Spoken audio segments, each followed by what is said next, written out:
Good evening, my fellow citizens. This government, as promised, has maintained the closest surveillance of the Soviet military buildup on the island of Cuba. Within the past week, unmistakable evidence has established the fact that a series of offensive missile sites is now in preparation on that imprisoned island.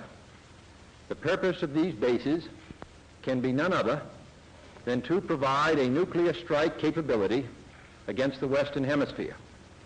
Only last Thursday, as evidence of this rapid offensive buildup was already in my hand, Soviet Foreign Minister Gromyko told me in my office that he was instructed to make it clear once again, as he said his government had already done, that Soviet assistance to Cuba, and I quote, pursued solely the purpose of contributing to the defense capabilities of Cuba, unquote. That, and I quote him, training by Soviet specialists of Cuban nationals in handling defensive armaments was by no means offensive. And that if it were otherwise, Mr. Gromyko went on, the Soviet government would never become involved in rendering such assistance, unquote. That statement also was false. Acting therefore in the defense of our own security and of the entire Western Hemisphere, and under the authority entrusted to me by the Constitution, as endorsed by the resolution of the Congress, I have directed that the following initial steps be taken immediately. To halt this offensive buildup, a strict quarantine on all offensive military equipment under shipment to Cuba is being initiated. All ships of any kind bound for Cuba, from whatever nation or port, will, if found to contain cargoes of offensive weapons, be turned back.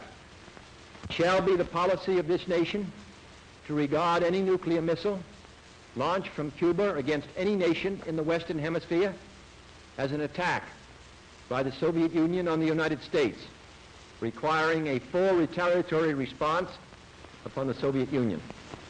I call upon Chairman Khrushchev to halt and eliminate this clandestine, reckless, and provocative threat to world peace and to stable relations between our two nations.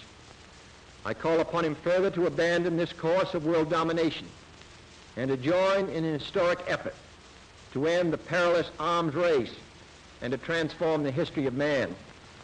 Our goal is not the victory of might, but the vindication of right. Not peace at the expense of freedom, but both peace and freedom here in this hemisphere, and we hope around the world. God willing, that goal will be achieved.